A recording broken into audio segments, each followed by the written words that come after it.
Jadi malam ini sebab malam, saya lebih memilih untuk bercerita banyak. Nak dengar cerita tak? Orang perempuan memang suka bercerita kan? Sian orang perempuan kadang-kadang nak bercerita, tapi roommate tu tak nak dengar cerita. Ada roommate tak lagi belakang ni? Oh, ada yang belum lagi. Dia faham lah tu, roommate tu kan akan sebilik. Siapa lagi? Orang tua tu lah. Ada orang tua, ada orang muda kan, suami dan sebagainya. Subhanallah, kalau kita nak tahu cerita Rasulullah sallallahu alaihi wasallam, sifat suka bercerita ni memang orang perempuan semula jadi isteri Nabi pun sama. Ada satu hadis daripada Aisyah bercerita, satu hari aku berkumpul dengan berapa orang wanita, 11 orang wanita. Kita kalau membawang atau berkumpul berapa orang biasanya? 11 tu ramai sangat kan. Biasa 4-5 orang lah seronok sikit kan. Tak adalah ramai sangat. 4-5 orang tu macam banyaklah sikit, boleh golak-golak, banyak cerita. Kalau ramai sangat tu kan nanti semua nak cerita, tak ada masa. Tapi Aisyah cerita, Sayyidatina Aisyah cerita, satu ketika aku berkumpul dengan 11 orang wanita dengan kawan-kawan. Lalu setiap orang bercerita tentang perihal suami masing-masing. Kita buat tak perangai tu? Orang kulim tak kot ya. Tapi dia cerita tentang hal kebaikan suami. Orang kulim buat tak? Oh, tiba-tiba buat pula ya. Boleh percaya tak ni?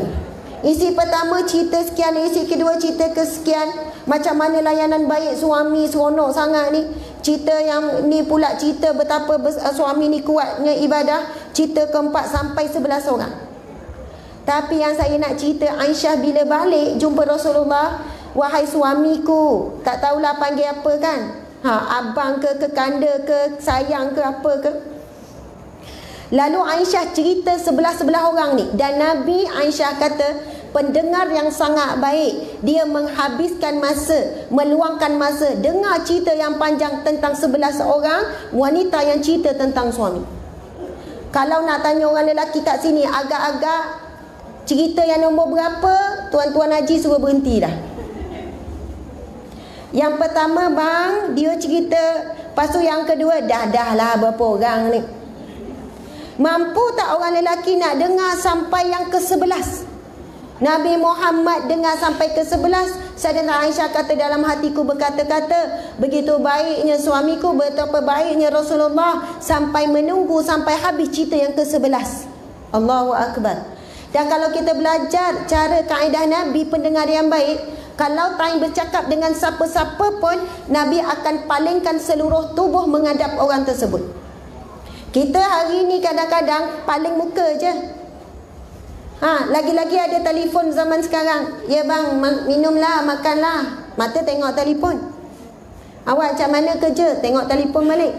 Kadang kita daripada bawah tempit suami ke atas, contohlah ya. Bukan kat sini lah kan. Tak menghadap. Tapi Rasulullah kalau ada je siapa yang nak bercakap, Rasul mesti palingkan muka dengan badan sekali. Allahu Akbar. Siapa yang buat keadaan begini, dia ikut sunnah Nabi SAW. Walaupun kanak-kanak, cucu kita, wan, nenek. Kita panggil apa nenek? Wan, macam tu lah, atuk. Ngadap tengok cucu betul-betul. Suami lagi lah ngadap. Kawan-kawan siapa pun, Nabi sangat menjaga adab ketika bercakap.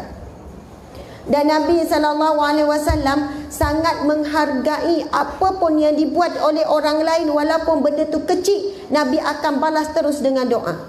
Tapi saya nak cerita yang tadi tu, bila Aisyah bercerita sampai 11 orang tu, Rasulullah pun sudahkan cerita tu. Nak kata Rasulullah ni memang peka tentang semua cerita. Akhirnya Rasulullah jawab apa? Dan ini membuktikan Rasulullah memang bukan buat-buat dengar, dia dengar betul-betul.